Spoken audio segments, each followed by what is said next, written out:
live in you. They live in me. They're watching over everything we see. In every creature, in every star, in your reflection, they live in you. This is gonna be a hard one to talk about, guys. So first off, welcome to StillerBros at the movies, and today we're talking about what might be the most anticipated movie of the year of our Lord 2022. And unfortunately, this movie was clearly cursed. Some crew member must have pissed off an eldritch horror god or something, because everything that could have happened, bad that could have happened to this movie, definitely happened. We are, of course, talking about Black Panther: Wakanda Forever. So, 4 years ago, Black Panther blew up the big screen in ways that even its own writer-director could never have predicted. Even its lead actor, probably couldn't even have perceived the cultural phenomena that they blew up into. But somehow it happened, and it was one of the biggest movies of the last decade. So, including being one of the first superhero movies ever to be nominated for Best Picture. So obviously a follow-up was going to be a Herculean task in its own right. But everything seemed to fall into place. Ryan Coogler signed on to come back to direct. In fact, Chadwick Boseman was already signed on to a nice picture deal, along with just about every other major player in the cast and crew. It seemed to be running smoothly, as smoothly as any movie that wasn't the first Ant-Man could have gone in the Marvel Cinematic Universe. Then the pandemic happened, but like every other Marvel movie that before it, they were willing to wait it out, hopefully everything, and wait till everything could be safely set to go again. Until the beginning of August 2020, when all of us, the entire world, were sitting and just going about our lives. I'll never forget, we had just finished watching Bill and Ted Face the Music, an optimistic movie at a time when we really could have used some optimism. And then suddenly our world was shattered forever when the news broke that Chadwick Boseman, who had been secretly sick for the entire time he was signed on to play the character of T'Challa the Black Panther, passed away at the age of 44 years old. It's heartbreaking, and it's just horrible that this happened. It was fuck cancer. It was a very far from... all of us were living in Spider-Man Far From Home for the briefest time, where we just could... all of us said, everywhere I go, I see his face. Because Black Panther was still one of the biggest things in the world. There was merchandise. Kids were still running around with pictures of his face on their t-shirts. And then this happened, and as everything was starting to go through, we were finding out that Chadwick Boseman was more of an influence on the Black Panther movie than we could have ever known at the time.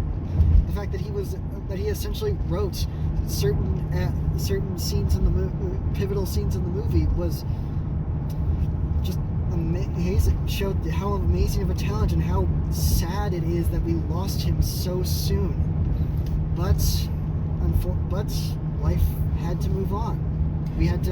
We all, after an appropriate amount of mourning, which was one of the most devastating times to be on social media in 2020, which is a weird thing to say about 2020, because 2020 was in itself a devastating time to be anywhere. But after a certain amount of time, the production had to start again, and so after the announcement that Chadwick would not be recast, which I have mixed feelings about, because it feels I'm very sad that we just started this story with T'Challa and now it's cut short so prematurely. But at the same time, it wouldn't be fair to another actor to try to live up to the legacy that is now held by this character in Chadwick Boseman. But Kevin Feige made the announcement during an investor call that they were not going to recast T'Challa. Obviously, this pissed a few people off. Obviously, a few people feel that this is the way to respect him. I don't know where everybody stands on this, but in the long run, I think this is that for a while at least, this was the way that most people thought would be the most diplomatic way of going about it. Unfortunately, we were still in the midst of a pandemic when they decided to start shooting this, and deciding that they needed to move on, the natural character to take the Black Panther mantle on was T'Challa's younger sister, Shuri, played by Letitia Wright.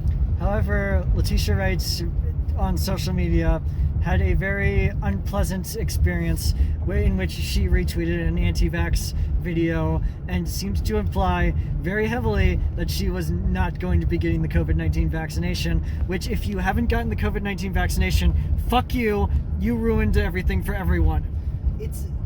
The fact that Letitia Wright came out as an anti-vaxxer is one thing.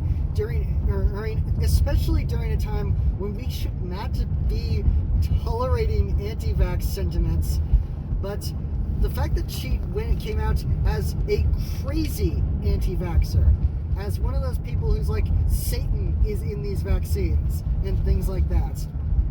That's the fact that happened, and definitely slowed down Black Panther 2 production when that finally started up again. Particularly because they started production on Black Panther 2 in earnest when they were just as the COVID vaccines were starting to come out, and then they had to keep going through that. At one point, they wrapped for holiday, and there was some issues with the fact that because Letitia Wright wasn't intending to get vaccinated, that she would not be able to make it back into the country to continue shooting. So eventually, she got vaccinated. At least as far as we know. As far as we, the public, are aware, she has been vaccinated. How willing she was to get vaccinated, we don't know, but we know she is vaccinated.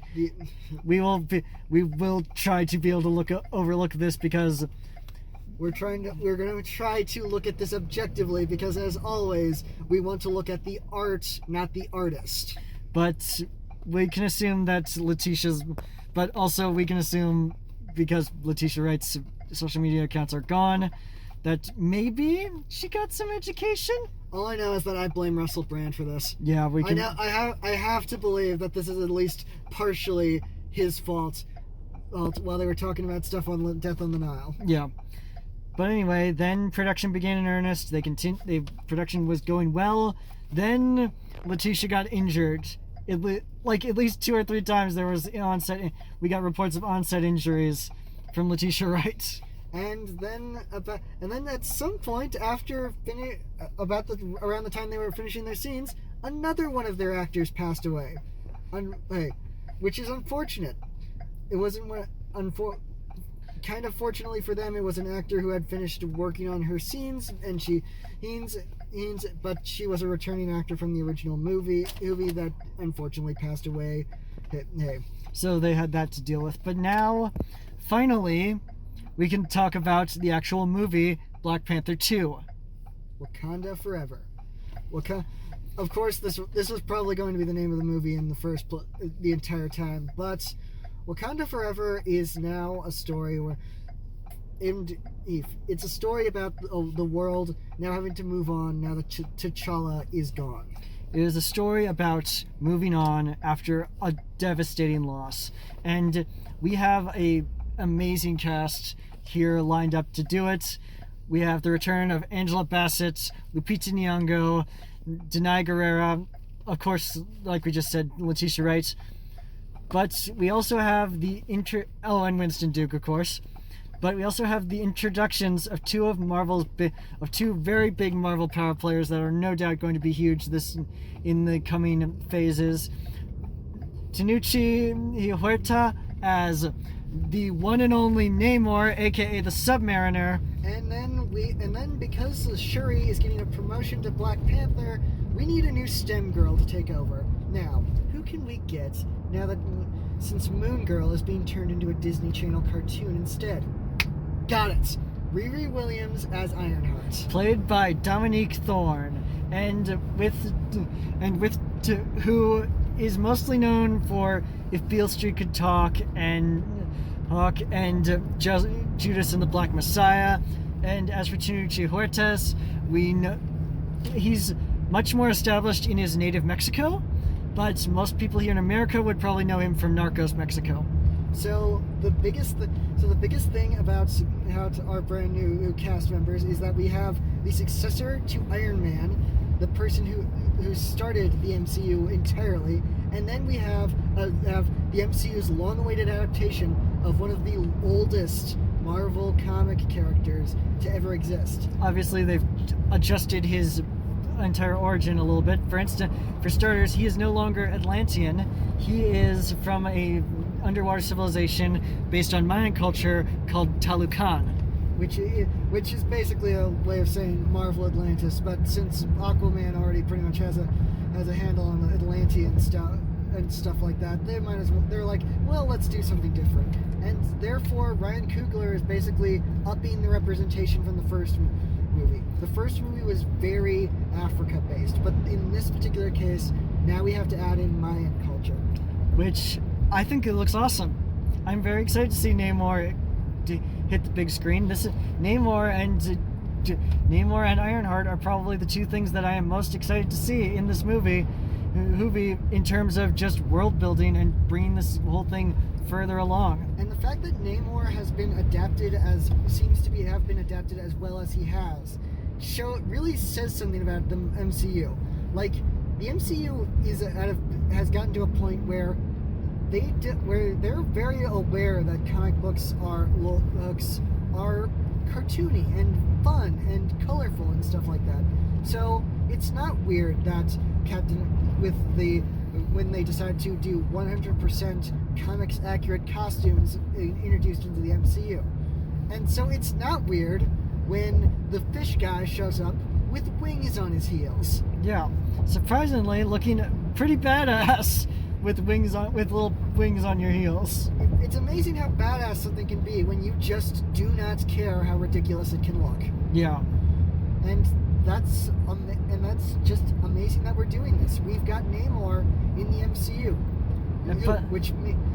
the Namor canonically the first mutant, even though now he's canonically like the third or fourth mutant. Yes, but we have all of this and more, but none of that should really overshadow the fact that this movie is also a tribute to the legacy of a talented artist whose life was tragically cut short by something that has tragically cut far too many people's lives short. Because to prep for this, we rewatched Chadwick Boseman's. We rewatched the ending of Captain America: Civil War, and we rewatched Chadwick Boseman's Saturday Night Live episode, and the man was talented beyond just Black Panther. It's obvious because if we just talk about him as Black Panther, everyone's just gonna be like, he did other stuff, Which we watched 42, and he is fan-freaking-tastic in that. Chadwick Boseman was a talent beyond a talent that was respected in his time, and now he's a legend. He has gained the one thing actors will always want and always have, if they're lucky, the great ones will always receive, and that is immortality. The king said it best himself. I never yielded. And as you can see, I am not dead. And I think Ryan Coogler knows that because when you actually hear him in all these interviews as he's crying over his fallen friend, he realizes that he is a captain without his first mate, practically trying to keep everything together as the director of this movie. And he brought along a bunch of his biggest collaborators. Ruth Carter comes back as a costume designer, bringing her A game to the fact that she needs to make Mayan and African style garb for these completely fictional realities. And Ludwig Göransson, of course, returns because I don't think Ryan Coogler is ever going to do a movie without Ludwig Göransson composing the music. Especially because Ludwig Göransson won an Oscar for the last one, as well. Same with Ruth Carter, of course, but those two won Oscars for their first movie, so of course they were gonna want to come back and stretch their muscles in the next one. And so, are we gonna like this? I think so. It looks like it's about as good as the first movie, if anything. Are we gonna cry? Probably. Absolutely, most likely. I mean, obviously, things are a little rough with this, especially with the fact that the lead actor literally passed away. In fact, remember in our A Star Is Born review when we grabbed a pack of tissues? The movie theater is handing out tissues in front of the theater that was showing A Star Is Born. And look what they say on them. Yeah. Yeah, turns out, yeah, we still have that. Yeah. So, I didn't realize I was saving them for something this special, but apparently I was. So, we're breaking that baby out tonight. Yeah. So, for right now, I hope that this movie can stick the landing. I know that a lot of people have been saying it, and it's still good, it's still great. But for right now, we're gonna have to see if this really is the emotional point that it needs to be to pay tribute to this, to the man who started this franchise. Especially because they really deserve a win right now after everything, after the shitstorm they went through to get this movie made. More so than most movies that are coming out that had to film and come out in a pandemic in a COVID world. This is gonna be an interesting way to get to the other side. So, with that in mind, we will see you guys after the jump. No matter what we say from here on out, I think we can agree that Chadwick Boseman's legacy and the legacy of the Black Panther franchise is in good hands, in the hands of Ryan Coogler. Absolutely. It's really something that this movie, like we were saying before, it's a miracle this movie exists in any form. That they were able to get something releasable in the wake of one of the worst possible tragedies you could have in a movie's production. And to lose your leading actor, to have something that was such a cornerstone of your original film, and to be able to continue to power onward and make something truly beautiful. This movie is an epic in every sense of the word, in the sense of scale, in the sense of power, but it's also a much smaller story than the first movie in a lot of ways.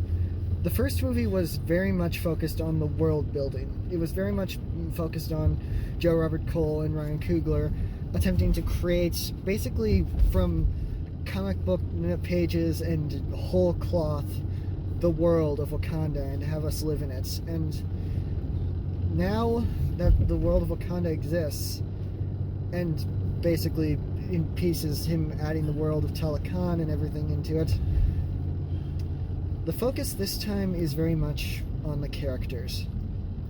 It is very much an ensemble piece of these amazing, strong characters that we loved from the first movie coming together to celebrate and to mourn the life of this person who meant everything to every single one of them. Despite everything we've said about Letitia Wright's personal views in this video, you can't deny that she brought everything she could to this movie as an actor. The two actors who absolutely make this film with their performances are Letitia Wright and Angela Bassett. And mostly because they give everything to their roles that they couldn't as more supporting players in the first movie. I'm not saying that they retroactively are worse in the first movie. I'm saying that they are so much in this movie. And I love Dominique Thorne as Riri Williams. I love the fact that she is very much playing a very similar part to what we've got with the likes of Iman Vellani in Miss Marvel and Tom Holland in the Spider-Man trilogy, where it's just basically these teenagers who have grown up in this world being thrust into it wholesale to become superheroes in a way. It's very exciting that Ironheart has just recently completed filming, so now we just have to wait till sometime next year for them to continue the story with her. Yeah, and honestly, now would normally be the part where we plug the stupid hashtag that no one's tweeted out yet, but I feel like in a movie that would be this deep and personal, it would be completely out of the question to plug us just being like, hey, well, you'd like to make a Marvel thing. What was that? Nothing. But anyway, yeah, this movie is a lot of the same stuff we liked from the first movie, scaled up in the sense of sequel, but scaled down in the sense of scope, if that makes sense. Tenoch Huerta is incredible as Namor. Looking forward to seeing more of Marvel's first mutant, and the at least second one on screen to be called a mutant in the MCU, making a huge splash, no pun intended, bringing us into a new culture that the only thing I'm upset about is the fact that we don't have this interpretation of the character in the comics, so I can't dive into that. Pun intended? No. But I love so much about this movie. I love that the costume designs have continued on with things like in M'Baku's battle armor, you can see a gorilla face carved into his chest plate. By the way, Ryan Coogler, if you even think about killing M'Baku in any future installments of this franchise, I will never forgive you. After you already killed Claw in the first movie, if you kill M'Baku, I will never forgive you. You can make the best movie in the world but if you kill M'Baku, I will never forgive you. Because he is the light in this franchise. That is something we should also say, is that despite the heavy emotional moments in this movie, it is still not afraid to be a Marvel movie where we still get the action and we still get the comedy. And obviously, yes, this is an action movie in a lot of ways. In fact, I need to really compliment the final fight scene between Shuri and Namor at the very end of this movie. It's brutal. It's heavy. It's emotional weight. It's everything you'd expect when you say, hey, that guy whose first real blockbuster was that boxing movie made a superhero movie. Yeah. We also get a few cameos that we're not going to spoil, but it's very interesting to see. It's very interesting the way they were able to work those things into this. And the fact that it's building up various other things in the MCU, and it's part of the main body of the movie, so at the very least, Ryan Coogler was in some meetings with Kevin Feige while they were rewriting this. Yeah. But ultimately, other than, well, one last thing before we get into the big thing that we need to talk about with this. Ludwig Göransson's score is phenomenal and raw and different than the original. In fact, the ways that he mixes it, no one does a score like Ludwig Göransson that perfectly weaves in and out of the needle drops that are created via the soundtracks that Ryan Coogler and his company put together through popular artists. This time Rihanna, last time Kendrick Lamar. Yeah. But that was, and especially with the fact that he had to bring in Mayan music, or at least the best interpretation of Mayan music he can have, due to obvious unfortunate circumstances that we don't know what Mayan music sounded like. Yeah, so basically, it's Ludwig Göransson kind of guessing based on what he had, based on the information he could dig up for research during this movie. Yeah. All right, so ready to talk about the big thing? Let's do it. This is a beautiful tribute to Chadwick Boseman. From minute one, we were given a very clear message that this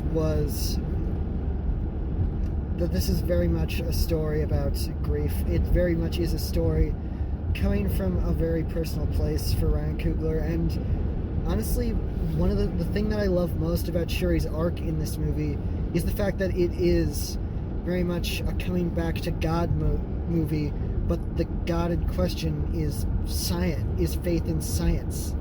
Coming back to, it is a character dynamic of a crisis of faith leading to acceptance. You go through the stage of, we see Shuri go through this grief and this horrible loss. It is one thing to bury it is one thing to lose someone important to you. It's a whole other thing to lose a brother, a sibling, someone who is always close to you. And it's really something to show Shuri's growth through that.